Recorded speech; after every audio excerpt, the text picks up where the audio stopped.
Welcome to the church family that is lifting lives through living love, inspiring hope, filling with faith, and transforming our world. These recorded messages are made available so that you might have additional opportunities to stay connected with us and that you might learn and grow in your faith. God bless you as you hear the word today.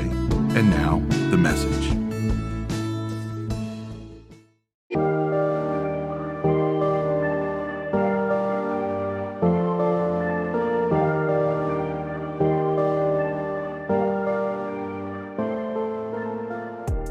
Our scripture comes from the Gospel of John, chapter 11, verses 17 through 27. On his arrival, Jesus found that Lazarus had already been in the tomb for 4 days. Now Bethany was less than 2 miles from Jerusalem, and many Jews had come to Martha and Mary to comfort them in the loss of their brother. When Martha heard that Jesus was coming, she went out to meet him, but Mary stayed at home. "Lord," Martha said to Jesus, "if you had been here, my brother would not have died. But I know that even now God will give you whatever you ask." Jesus said to her, "Your brother will rise again." Martha answered, "I know he will rise again in the resurrection at the last day." Jesus said to her, "I am the resurrection and the life. The one who believes in me will live even though they die, and whoever lives by believing in me will never die. Do you believe this?"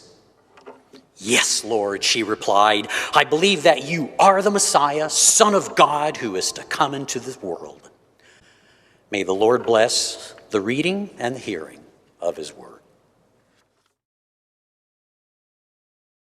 So you may have been wondering what this chart is on the whiteboard behind me. I'm going to take you back to maybe your freshman year of English, or at least that was when it was for me that I read my first real Shakespeare play, and this diagram was presented as a way of understanding how, a Shakespeare story is told in 5 acts. Now, choir, I'm going to speak in advance.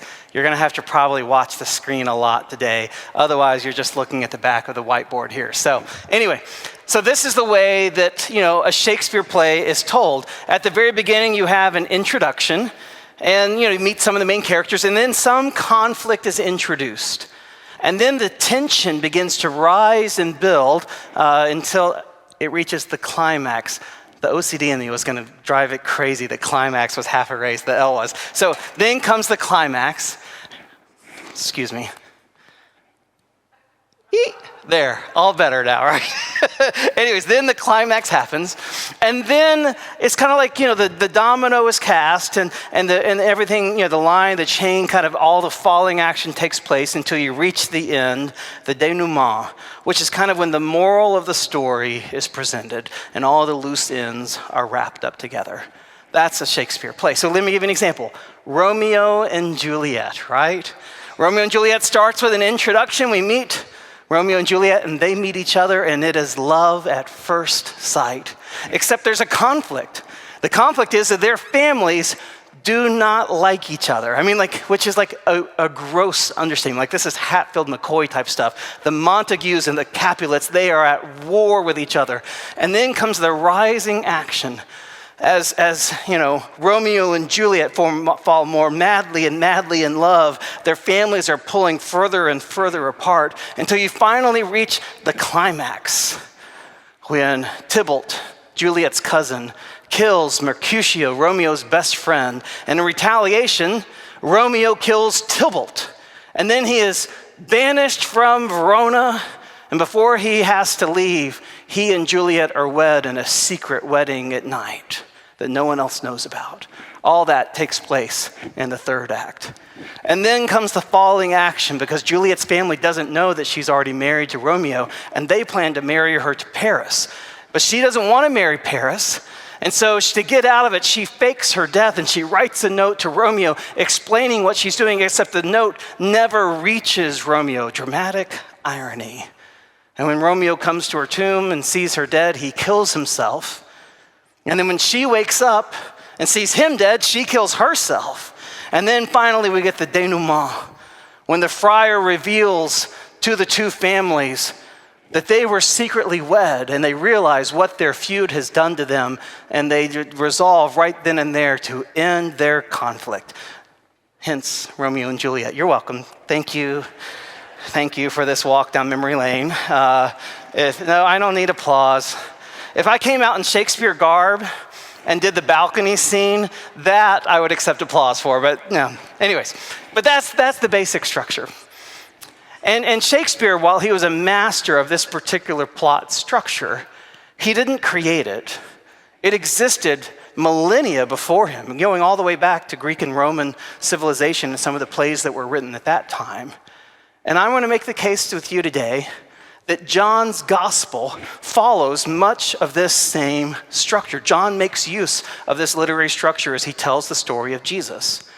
In John's gospel, there are 21 chapters, which means the chapter that we just read, chapter 11, falls directly in the middle of John's gospel. And everything that comes, and it kind of divides the action of John's gospel in half, because everything that comes before are the signs and wonders of Jesus' ministry, his public ministry. And then everything that comes after is the passion story.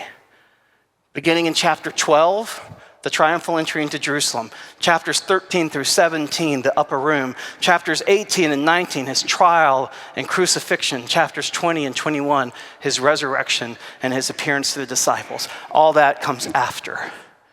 And what are the signs and wonders? Well, John is particular among all the gospel writers that when he talks about the miracles of Jesus, he describes them not just as miracles, but as signs, as things that point us to a deeper reality, a deeper truth, who Jesus really is.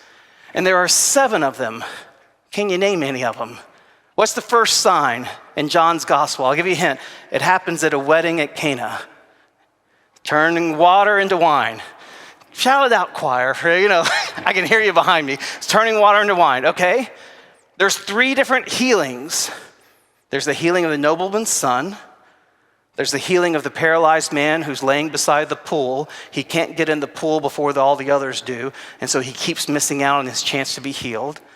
And then there's the healing of a man born blind. So that's 4, and the 3 healings and the water into wine. Can you name any others? Feeding the 5,000. Thank you, Joyce. Feeding the 5,000. He walks on water. That's 6. And then number 7, ding, ding, ding, ding, is the raising of Lazarus. Now, why is that important? Because in Hebrew numerology, 7 represents completion. And so here in the middle chapter of John's gospel, we have the 7th sign and wonder that represents the completion of this first part, this first half of John's gospel. Now, so that's the structure, right? What's the conflict of the story? Well, the conflict of the story is rejection. John spells it out at the very beginning in his prologue. He came into the world, but the world did not receive him. The world didn't recognize him, but to all who did receive him, he gave the right and power to become children of God, to those who believed on his name. And so the key moment of rejection, where this story kind of takes off, is the cleansing of the temple, which all the other gospel writers put at the end of Jesus' ministry after the triumphal entry. After, the day after, Palm Sunday, Jesus goes to the temple on Monday and casts out all the money changers, but not in John's gospel. In John's gospel, it happens all the way at the beginning in the 2nd chapter. Why? Because John wants to make it clear from the very beginning that this is the theme, that the people Jesus came to save will reject him. And then this tension continues to build with every sign and wonder that Jesus performs. His fame, his popularity grows. And as his fame and popularity grows, he becomes more and more of a threat to the Jewish leaders. And they in turn become more and more of a threat to him, until it reaches finally the climax in John chapter 11, which we're going to see. That after this final wonder, at that point, the Jewish leaders resolve, we can't allow this to go on. We have to do something about this Jesus. which explains for me a curious part of the story, something I always wondered about. If you're familiar with the story, Jesus receives a message from Mary and Martha that says, the one you love, Lazarus, the one you love, is sick and close to dying. And scripture is clear that Jesus loves Lazarus. He loves Mary. He loves Martha. And yet when he receives the word, for 2 days, he doesn't respond. And this was always curious, like, why doesn't Jesus respond? And when he arrives, Mary and Martha both say to him, if you had only been here, if you had responded sooner. But the trick of the story is this, that even if Jesus had responded immediately, by the time he got to Mary and Martha, Lazarus had been dead 4 days. So that 2-day delay didn't make any difference. Either way, Lazarus was going to be dead. So what were these 2 days about? Well, to me, understanding that this is the climax, that this is the height of that rejection, to me, it speaks that Jesus is taking these 2 days to prepare himself for the final showdown. Because he knows once he goes to Lazarus, once he performs this miracle, the domino chain will begin that will end in his death. And so he takes those 2 days to prepare himself to face the cross. Okay, so you got this picture, this structure of how John's gospel is laid out. But here's the interesting part, is that the 11th chapter of John also follows this same plot structure. Let me make the case for you here, okay? Whoop. Couple little erasures here. Okay. At the very beginning, you have an introduction. John chapter 11 starts by saying there was a man named Lazarus who lived in Bethany, and he had a sister named Mary, the one who washed Jesus' feet, which doesn't actually happen until John chapter 12. And then there's Martha, his other sister, whom Jesus loved. These characters are introduced for the first time in John's gospel at this place. Last week, we learned about Mary and Martha, but that was Luke's gospel. In John's gospel, this is the first time they're introduced. And not only are we introduced to people, new characters, we're also introduced to a place, Bethany, which is 2 miles from Jerusalem. Why is that important? Because Jerusalem is a risky and dangerous place for Jesus. And then we are introduced to the conflict. The one you love is close to dying. This is the conflict that drives the story, the conflict of death. Then the story in John chapter 11 is laid out in 3 conversations. First, there's the conversation with the disciples. Then there's a conversation with Martha. And then there's a conversation with Mary. And then there's the raising of Lazarus and the rejection of the Jews. So, let's start with the rising action. A letter arrives, the one you love is close to death. But in this rising action, this conversation with the disciples, we begin to understand that the conflict of the story is not just about Lazarus' death, but it's about Jesus as well. Because the first question that the disciples asked Jesus is not, why are you waiting 2 days before going, Jesus? The first question they ask is, why are you going at all? Don't you remember, Jesus? Just a short time ago, those Jews tried to stone you, and now you're going to go back there? Why would you do that? And they argue with Jesus back and forth, and the tension keeps on building and building until finally Thomas, knowing that his master is resolute, says, well, let's just go with him that we might die as well. That's the rising action, this building of tension that something is going to happen to Jesus. Now I'm going to skip over the conversation with Martha for just a second, and then comes the conversation with Mary. Mary comes to Jesus, and she says, as I said, she says, Lord, if you had just been here, my brother wouldn't have died. And Jesus, moved to compassion, says, where have you laid him? And then she sets out to show him where Lazarus' tomb is. And as they walk through the streets, Mary at his side, surrounded by onlookers and mourners, Jesus is moved and he weeps. Now, That's no verse in the Bible, right? Jesus wept. But what does it mean? We don't exactly know what it means. Scholars debate what Jesus was weeping about. But what we do know is the onlookers there in the crowd had two different interpretations. Some of them said, see how he loved him, right? Like they note the love, but for them, it's an impotent love. See how he loved Lazarus, but he couldn't do anything about it, same as we couldn't. All he can do is cry. But other people who were looking on say, no, it wasn't that he loved him. It was that he didn't use his power.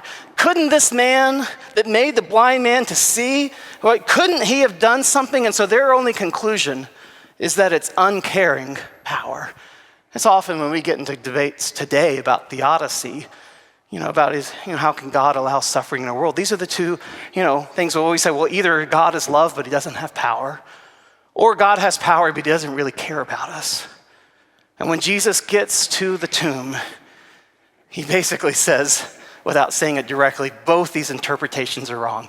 In love and in power, he calls out for Lazarus, come forth from the grave.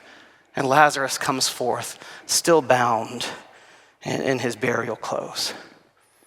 Now you would think, right? Like that's the climax of the story, right? Like I've drawn this all wrong. It should go something like this, right? Let me make the case for why I think it's falling action when Jesus calls Lazarus from the grave. Because that domino tips.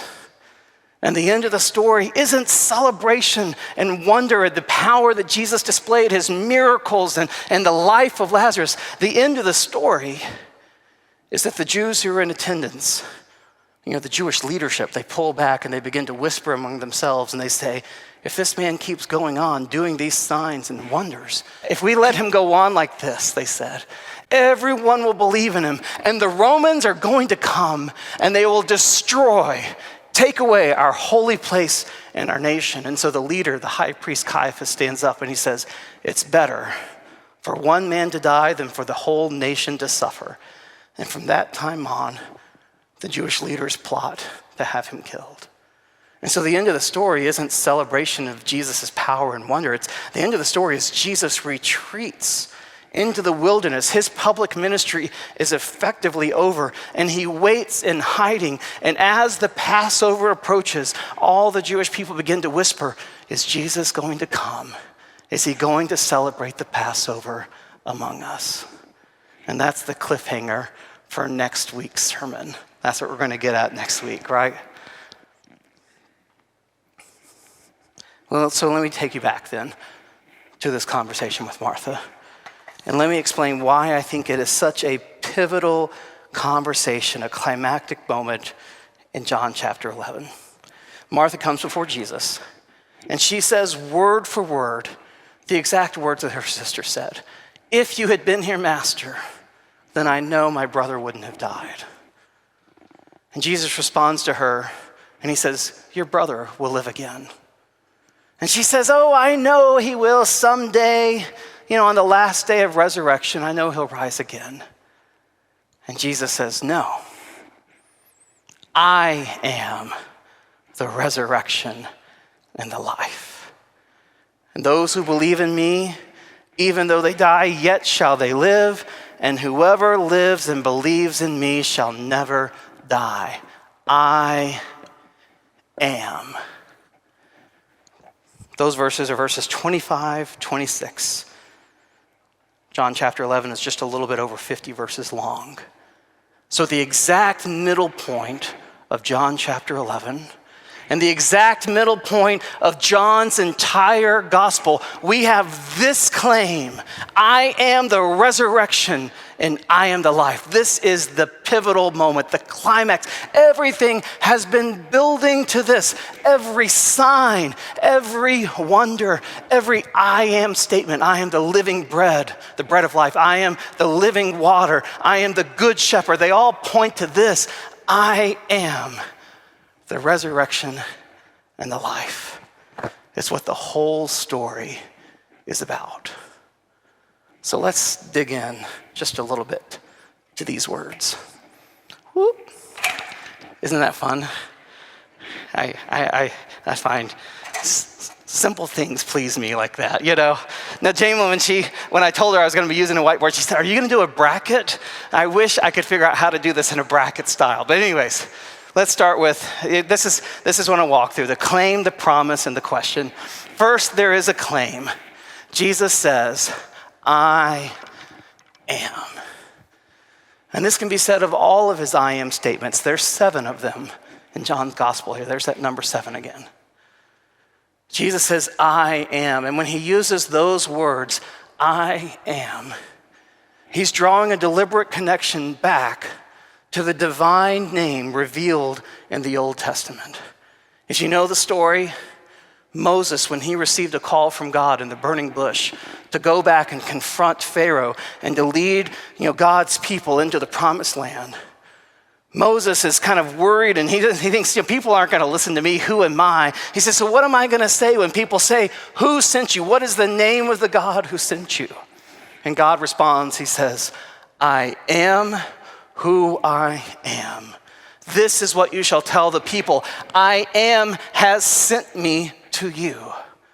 And this is my name forever, the name by which I am to be remembered from generation to generation. I am.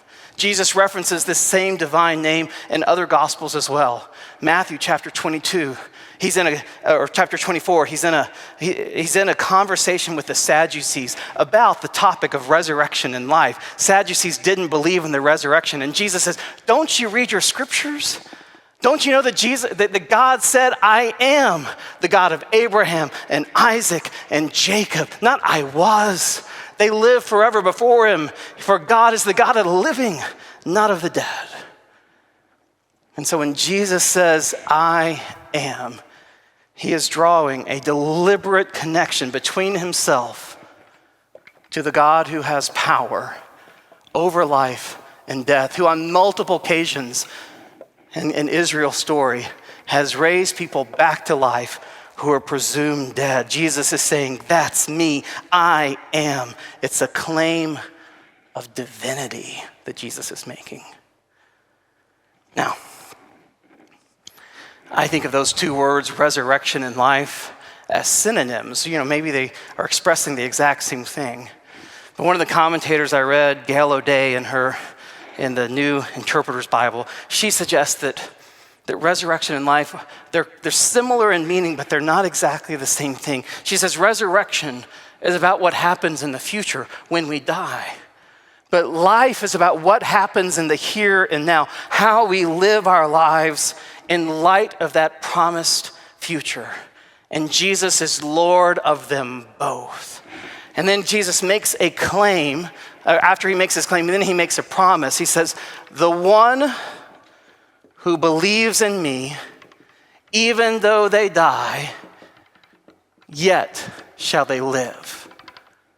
And then he says, and the one who lives and believes in me shall never die. Do you see the parallel of those two statements?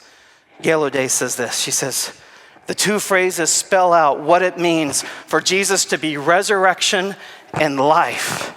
For Jesus to be resurrection means that physical death has no power over believers.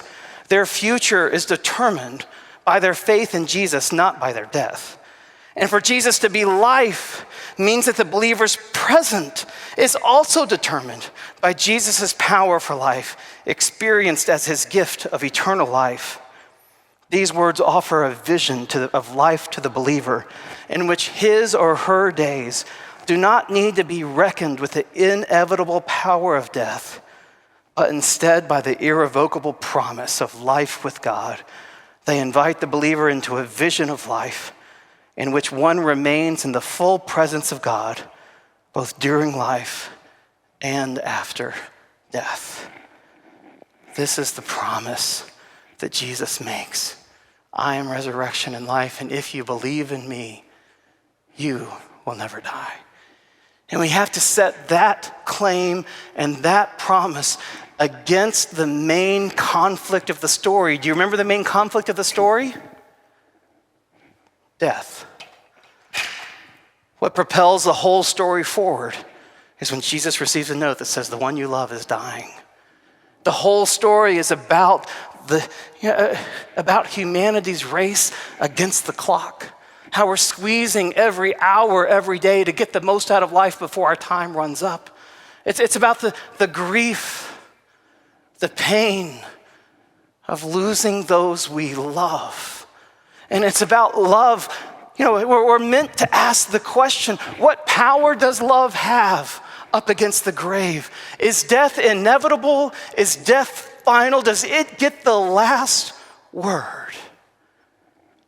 And the proclamation of this story is that no, Jesus gets the final word. Scholar, let me make sure I get this name right. Scholar Rudolf Schnakenberger, he writes, the scale of Jesus' act can only be recognized if the bitterness of physical death is not minimized. I read those words and they just hit me, partially because it's been a heck of a week. It's been a heck of a month for our church. We've had a lot of funerals lately. Some of you have tasted quite recently the bitterness of death. And I can't minimize it, nor should I. And nor does Jesus. When Jesus claims to be resurrection and life, he's not minimizing death. He's claiming his victory over it. He's willing to taste the bitterness of death, and I say that for a handful of reasons. One, because he wept at Lazarus' grave. Even though he knew what was coming, he felt the pain, the anguish, the hurt of all those around him. He wept with them. But let me go beyond that. That Jesus didn't minimize death because he was willing to experience and suffer our death. That as he stood before Lazarus' grave and commanded the stone to be rolled away, he had to know. He knew already that it would only be a short amount of time before a stone was rolled over his grave. He was willing to endure, to taste, not just taste the bitterness of death, but to drink it down to the dregs. The one who claimed to be resurrection and life entered our death so that we might know his life. And this is the good news we believe as Christians. That when Jesus was crucified, his life was not swallowed up in death. But rather on the third day when he rose from the dead, death was swallowed up in life. This is what Paul proclaims to the Corinthians. He says, death is now swallowed up in victory. So where, O death, is your victory? Where is your sting? Thanks be to God who gives us the victory through Jesus Christ.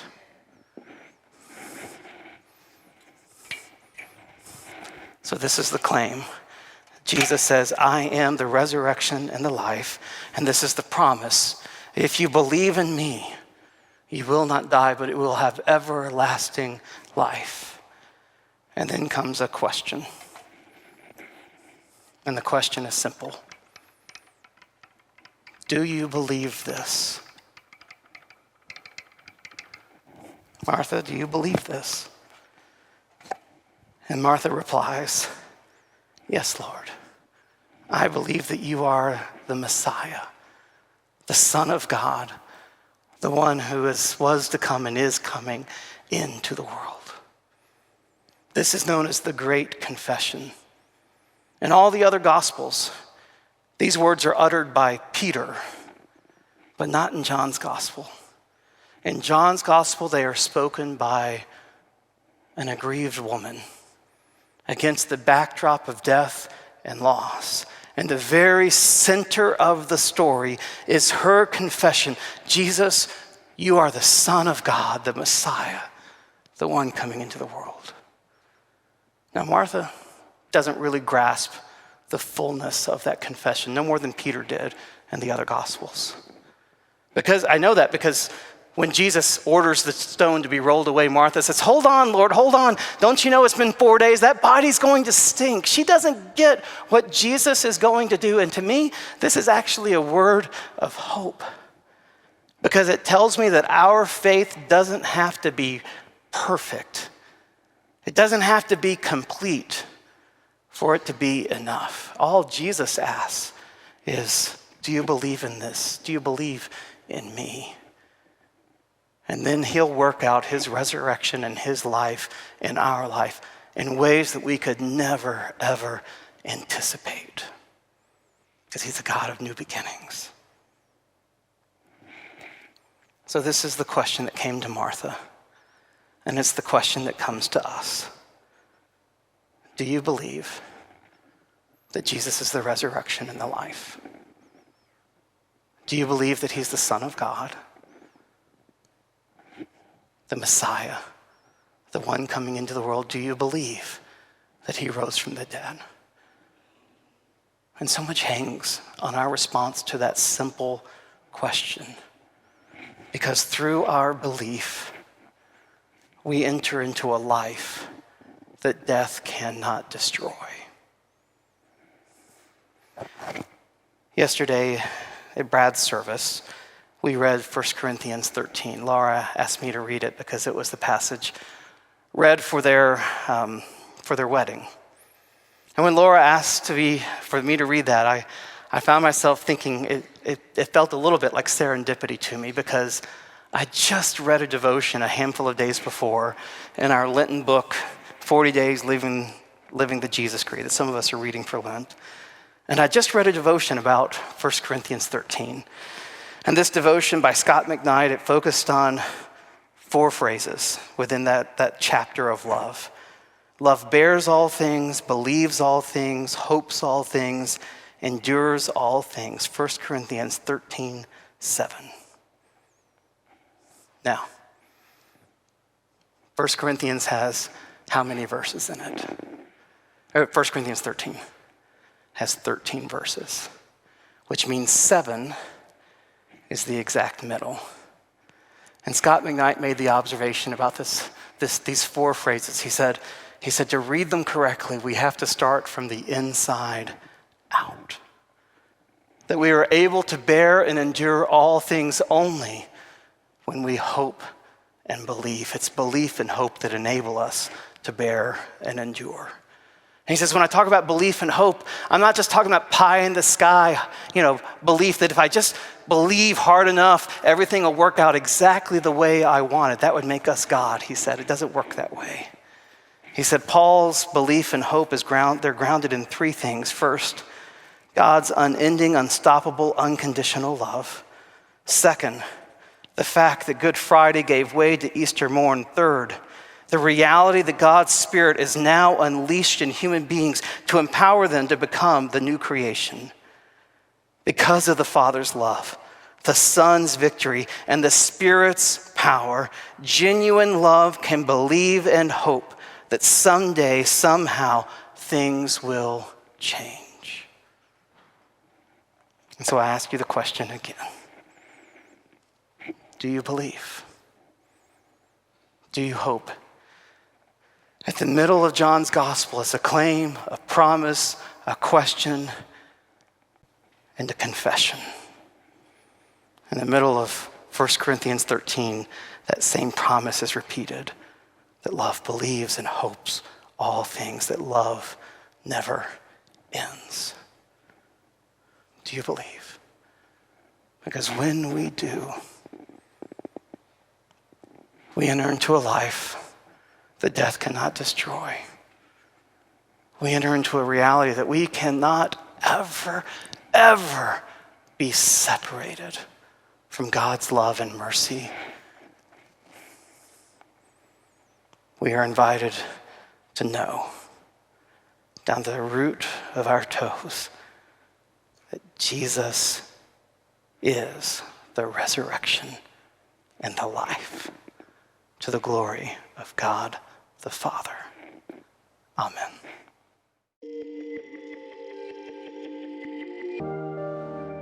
Good morning. I am Amber Good, pastor of community engagement here at Zionsville United Methodist Church.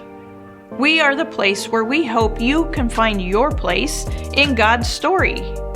We are grateful that you have chosen to worship with us today. We want to get to know you and walk with you along your journey. If you'd like to know more about us and our faith community, please visit our church website at zumc.org. There you will find the many ministry opportunities we have to offer. If you need to contact one of our staff members, all our contact information is at the bottom of each web page. You can also connect with us on social media throughout your week for daily inspiration and connection. You'll find us on Facebook, Instagram, and YouTube under username Zionsville UMC. Once again, thanks for joining us this morning. Have a wonderful week.